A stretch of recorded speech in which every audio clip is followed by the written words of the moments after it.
Hello दोस्तों, स्वागत है आपका NB लर्निंग यूट्यूब चैनल पर। तो आज हम इस वीडियो में कक्षा 12वीं के इतिहास के एक और सैम्पल पेपर को लेकर आए हैं, जो कि परीक्षा की दृष्टि से महत्वपूर्ण है और आपको परीक्षा की तैयारी करने में भी बहुत ही सहायता प्राप्त होगी। तो फर्स्ट टर्म की जो तैयारी कर रहे हैं और जो प्री बोर्ड की तैयारी कर रहे हैं, उनके लिए पेपर काफ़ी हेल्पफुल साबित होगा। तो वीडियो को अंत तक देखें।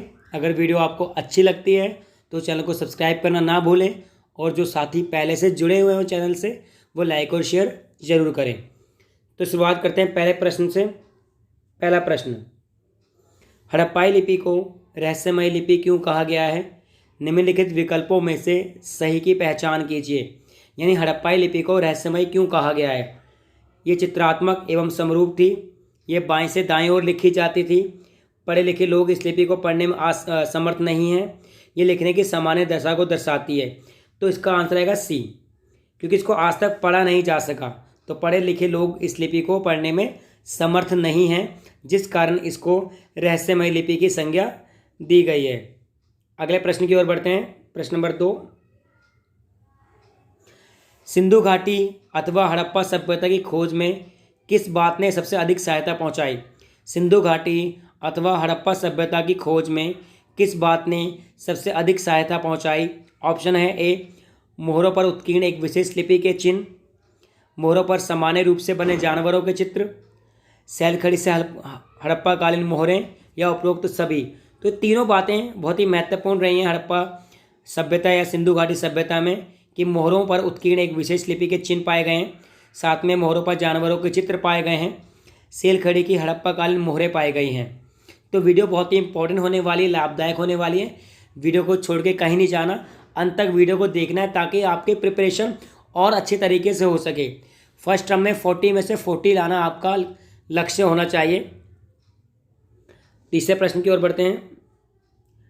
पुरातत्वविदों ने किस क्षेत्र में मिले साक्ष्यों को गणेश्वर जोधपुरा संस्कृति का नाम दिया है? या किस क्षेत्र से गणेश्वर जोधपुरा संस्कृति के साक्ष्य मिले हैं, उस जगह का नाम बताना है जिस जगह से गणेश्वर जोधपुरा संस्कृति के साक्ष्य मिले हैं। तो इसका सही उत्तर है खेतड़ी। राजस्थान में खेतड़ी जगह है, उस जगह पर गणेश्वर जोधपुरा, क्योंकि राजस्थान में जोधपुर नाम का जगह है, इसीलिए खेतड़ी इसका सही उत्तर। प्रश्न नंबर 4, आप भी कमेंट में इनके उत्तर दे सकते हो। किस ग्रंथ के अनुसार अशोक ने बुद्ध के अवशेषों के हर महत्वपूर्ण शहर में बांटकर उनके ऊपर स्तूप बनाने का आदेश दिया? तो किस ग्रंथ के अनुसार ये कहा गया है कि सम्राट अशोक ने, चौथे प्रश्न में, कि महात्मा बुद्ध के अवशेषों को लेकर उनको जगह जगह पर स्तूप बनाया जाए? तो इसका सही उत्तर है सी, अशोक वादान। तो अशोक वादान एक महत्वपूर्ण ग्रंथ है, जिसमें यह कहा गया है कि अशोक ने बुद्ध के अवशेषों के हर महत्वपूर्ण शहर में बांटकर उनके स्तूप बनाने का आदेश दिया।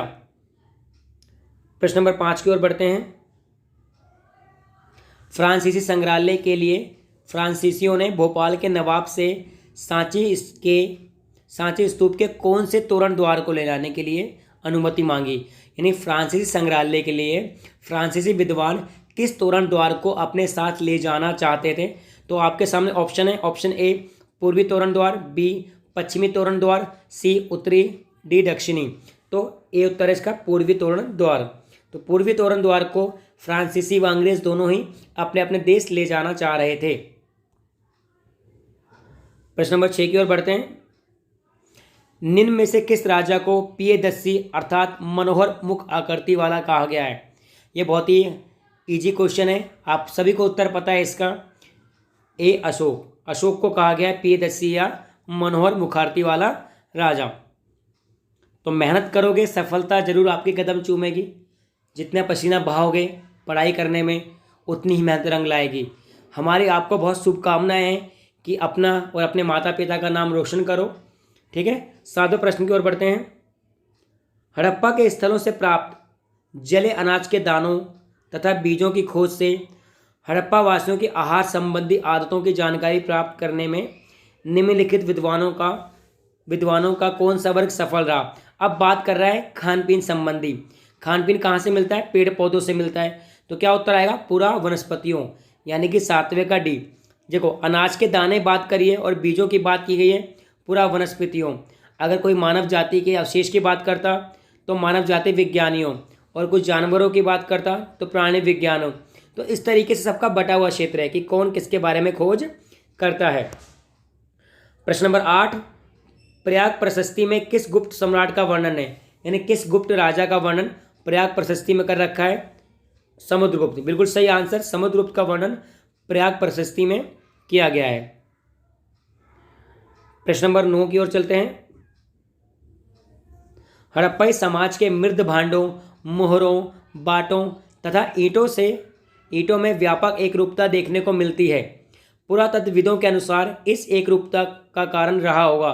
किस कारण हड़प्पा के सभी क्षेत्रों में मृदभांड, मोहरें, बाट, ईंट सब एक समान दिखते हैं? तो 4 ऑप्शन है आपके सामने।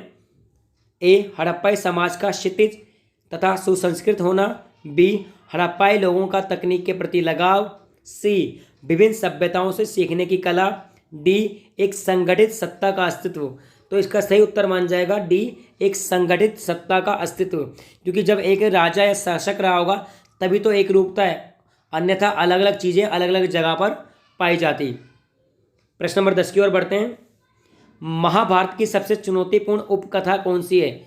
महाभारत की सबसे चुनौतीपूर्ण उपकथा कौन सी है? तो ऑप्शन है आपके सामने। ए, एकलव्य की कहानी। बी, द्रौपदी से पांडवों के विवाह की कहानी। सी, कुंती और निषादे की कहानी। डी, कौरवों और पांडवों की लड़ाई। तो इसका सही उत्तर है बी, द्रौपदी से पांडवों के विवाह की कहानी। प्रश्न नंबर 11 की ओर बढ़ते हैं हम। निम्नलिखित मंदिरों में से कौन सा मंदिर था जिसका उपयोग केवल विजयनगर के शासकों और उनके परिवार द्वारा किया जाता था? उस मंदिर का नाम बताना है जो विजयनगर के शासकों और उसके परिवार द्वारा प्रयोग किया जाता था। आपके सामने ऑप्शन है। ए, विट्ठल मंदिर। बी, विरूपाक्ष मंदिर। सी, हजार राम मंदिर। D, lotus. तो इसका उत्तर है सी, हजार राम मंदिर। बिल्कुल सही जवाब आपका। प्रश्न नंबर 12 की ओर बढ़ते हैं। निम्नलिखित में से किस देवी या देवता के नाम का उल्लेख 1000 ईसा पूर्व से 1500 ईसा पूर्व के बीच किया गया? यानी किस देवी देवता का उल्लेख किया गया 1000 ईसा पूर्व से 1500 ईसा पूर्व के बीच? ए, अग्नि। बी, इंद्र। सी, सोम। या डी, उपरोक्त सभी। तो बिल्कुल सही आंसर है उपरोक्त सभी, क्योंकि इन सभी देवताओं का उल्लेख स्टार्टिंग में किया गया। अग्नि, इंद्र, सोम, बाद में इनको भुला दिया गया। प्रश्न नंबर 13 विजयनगर से जुड़ा हुआ है कि विजयनगर के संदर्भ में कौन सा कथन सही नहीं है? कौन सा कथन सही नहीं है? तो ऑप्शन है आपके सामने। ए, तुलुप वंश के पश्चात अराविडु वंश की स्थापना हुई। राक्षसी सही नहीं पूछा गया, तो ये तो सही है। राक्षसी तांगड़ी के युद्ध में विजयनगर की पराजय हुई, ये भी सही है। विजयनगर के दक्कन के सुल्तानों को अशपति कहा जाता था, ये भी सही है। तो गलत कौन सा होगा? कृष्णदेव राय ने अमुक्त मल्यद की रचना तमिल भाषा में करी, तो ये गलत है, यानी डी इसका उत्तर है कि डी वाला गलत है, यानी कि इसमें सही माना जाएगा। ठीक है। प्रश्न नंबर 14 हीरिया नहर का निर्माण किस वंश द्वारा करवाया गया? हीरिया नहर का निर्माण किस वंश द्वारा करवाया गया? तो संगम वंश द्वारा। संगम वंश द्वारा हीरिया नहर का निर्माण करवाया गया। प्रश्न नंबर 15 की ओर बढ़ते हैं।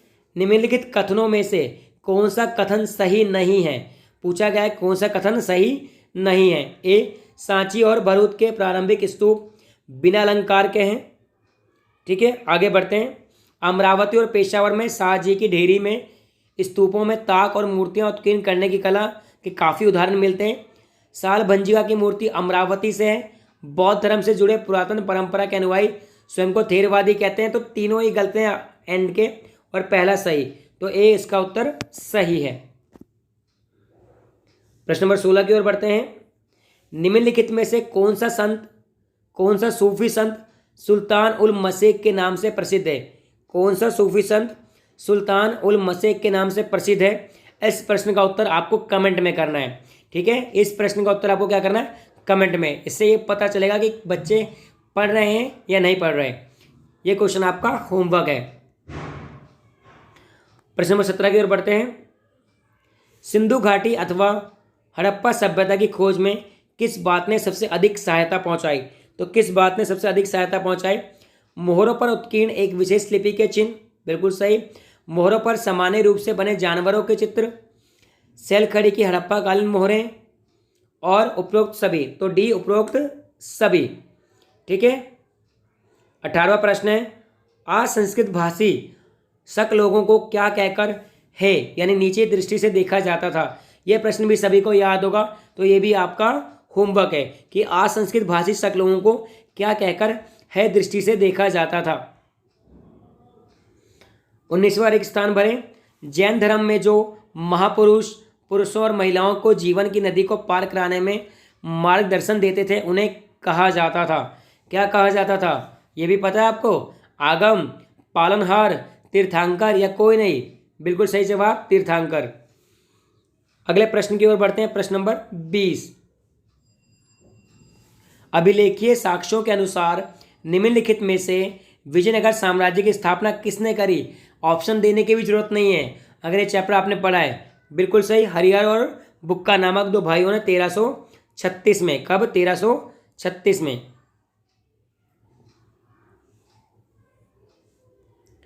प्रश्न नंबर 21वां देख रहे हैं हम।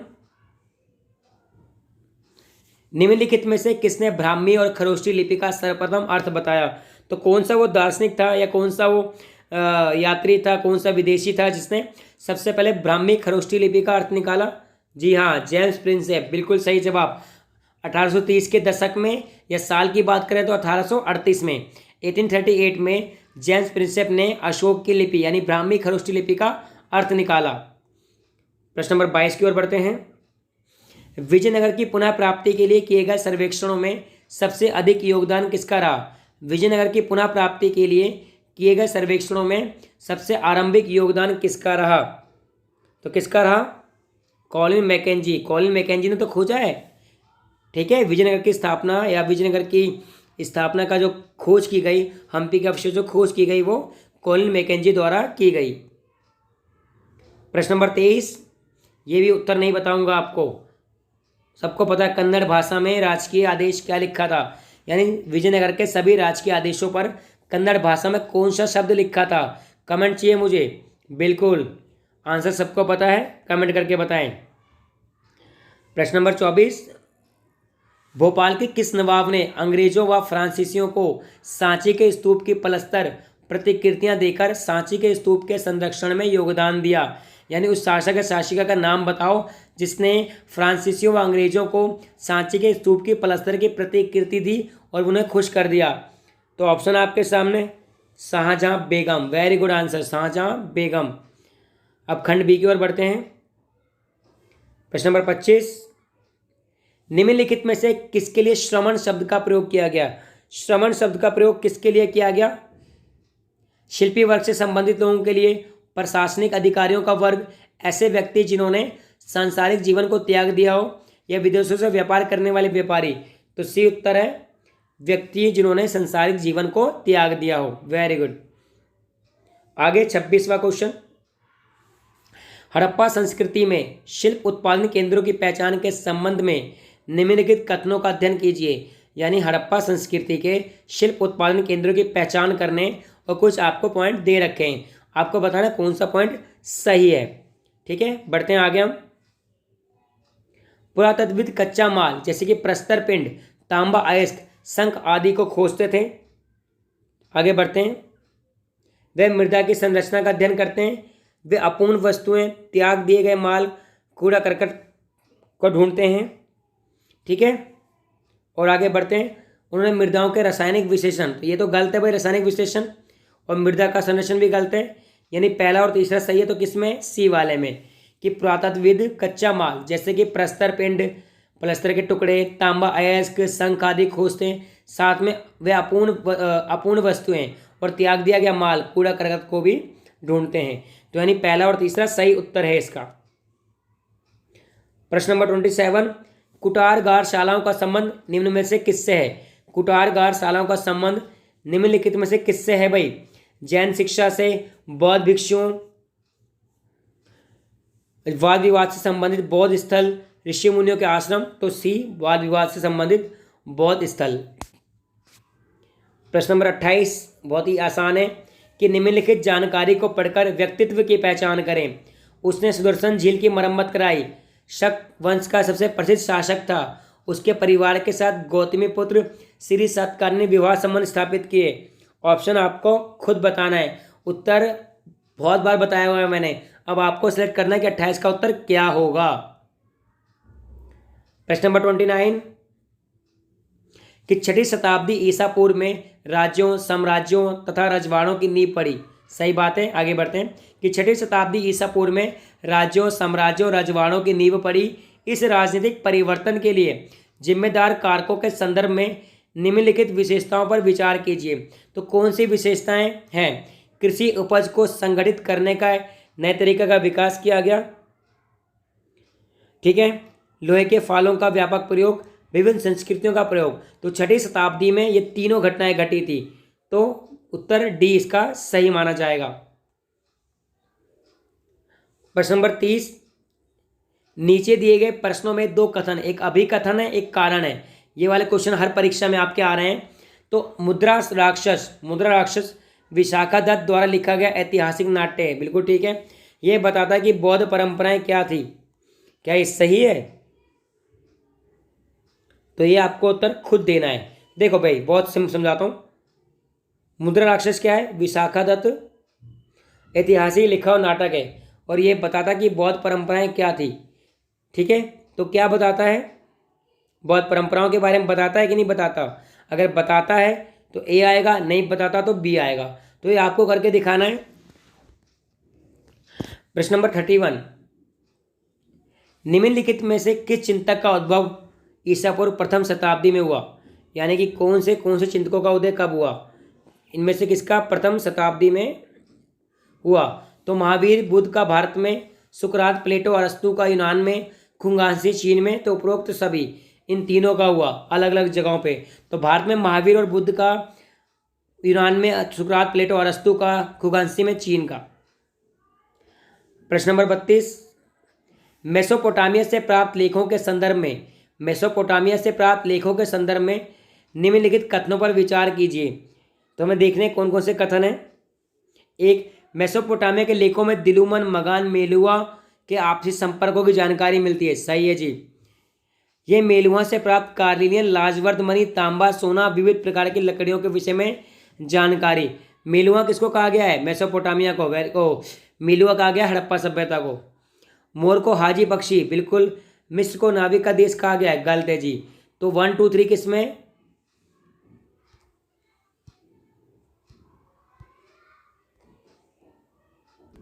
तो 1, 2, 3 किसमें? केवल सी में। 1, 2, 3। निम्नलिखित जानकारी को पढ़कर व्यक्तित्व की पहचान करनी है। वह वनवासी निषाद समुदाय से संबंध रखता था। द्रोणाचार्य ने उसे शिष्य के रूप में स्वीकार करने से मना कर दिया।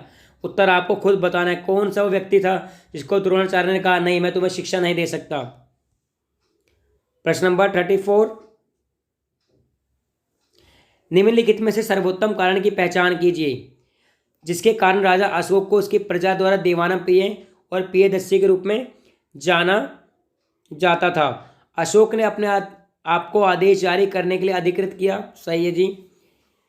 ठीक है, उसने देवपुत्र की उपाधि स्वीकार की। पुराण लेख शास्त्रों के अनुसार उन्हें देवप्रिय के रूप में माना गया। सबसे महत्वपूर्ण कारण है आपका कि डी, उसने धर्म के माध्यम से समाज की भलाई करी। इसमें लिखा है सर्वोत्तम कारण। वैसे सारे ही कारण बढ़िया हैं, देवपुत्र वाला गलत है। तो क्वेश्चन का जो मेन है आंसर वो है डी, उसने धर्म के माध्यम से समाज की भलाई करी, तभी राजा को देवाना पिया या प्रियदर्शी कहा गया। प्रश्न नंबर 35 ठीक है, मोहनजोदड़ो कहाँ है? पाकिस्तान में है, बिल्कुल। कालीबंगा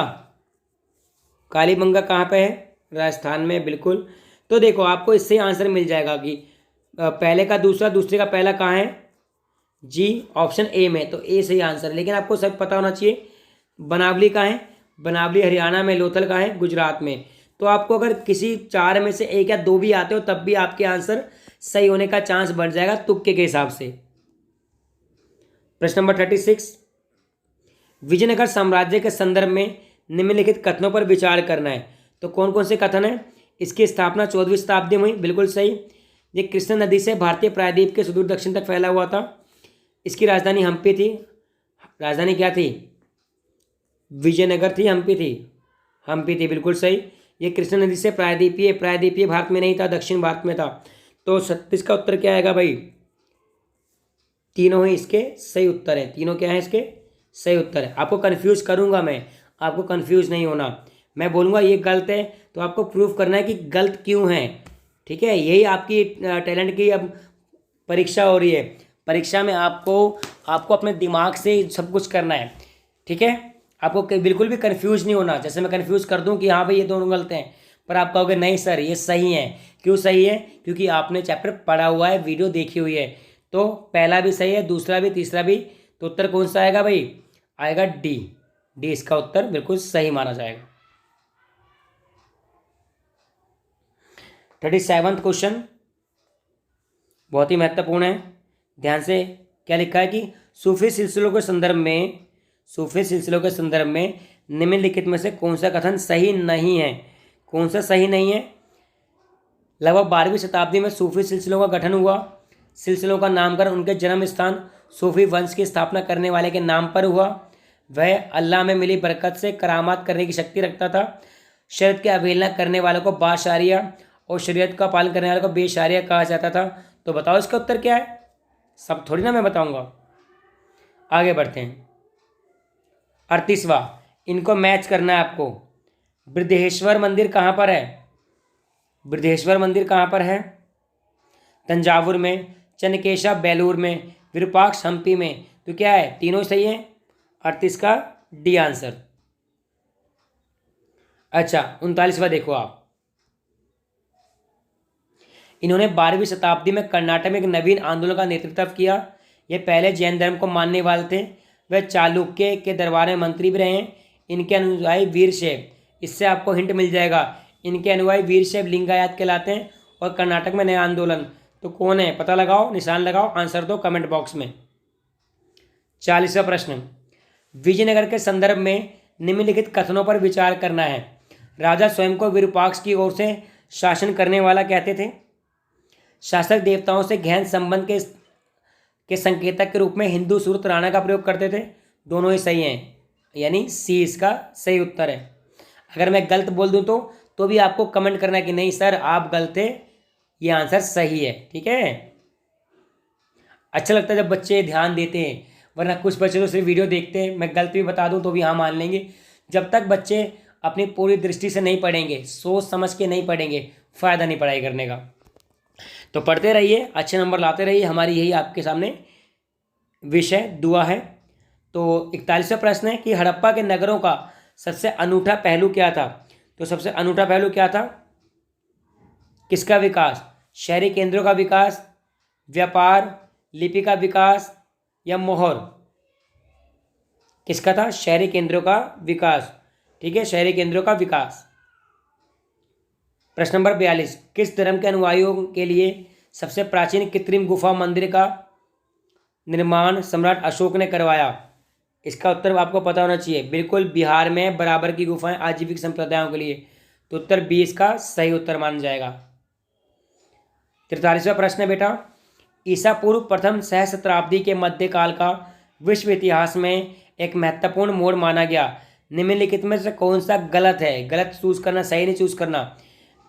विश्व के विद्वानों ने इंसानों और विश्व व्यवस्था के बीच संबंधों को समझने की कोशिश करी।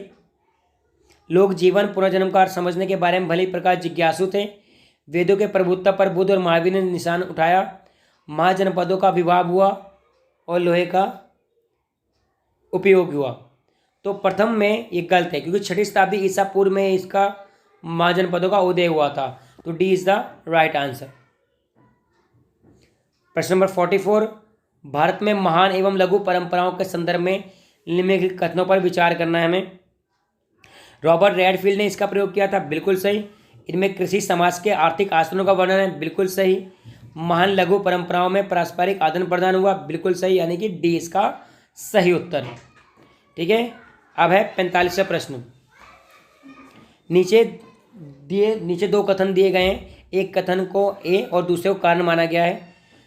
यह शहर का वर्णन विश्व के सबसे अच्छे संभरण वाले शहरों के रूप में करता है। वहाँ पर सभी तरह के खाद्य पदार्थ बने हैं। तो कौन सा आएगा? ए। बिल्कुल। किसकी बात हो रही है? ये विजयनगर की बात हो रही है। किसकी बात हो रही है? विजयनगर की बात की जा रही है। क्वेश्चन नंबर 46 की ओर बढ़ते हैं। चित्र को देखें ध्यान से। चित्र में दी गई मूर्ति कला के एक ऐसे राजकुमार का वर्णन है जिसने अपना सब कुछ एक ब्राह्मण को सौंप दिया। और इस कहानी का वर्णन किसमें मिलता है? वेशांतर जातक में। तो वेशांतर जातक में इस एक राजकुमार का वर्णन है कि जिसने अपना सब कुछ एक ब्राह्मण को सौंप दिया। अब सी खंड में क्या करना है आपको बेटा? एक अनसीन पैसेज इसको ध्यान से पढ़ना है, उसके बाद उत्तर देने हैं। महाभारत से कहानी है। क्या है? कहानी को पढ़ते हैं ध्यान से। एक बार ब्राह्मण द्रोण के पास, जो कुरु वंश के राजकुमारों को धनुर्विद्या की शिक्षा देते थे, एकलव्य नामक वनवासी निषाद आया। द्रोण ने जो धर्म समझते थे उसे शिष्य के रूप में स्वीकारने से मना कर दिया। एकलव्य ने वन में लौटकर मिट्टी से द्रोण की प्रतिमा बनाई, उसे अपना गुरु मानकर स्वयं ही तीर चलाने का अभ्यास करने लगा। समय के साथ वह तीर चलाने में इतना सिद्धहस्त हो गया। एक दिन कुरु राजकुमार अपने कुत्ते के साथ जंगल में शिकार करते हुए एकलव्य के समीप पहुंच गए।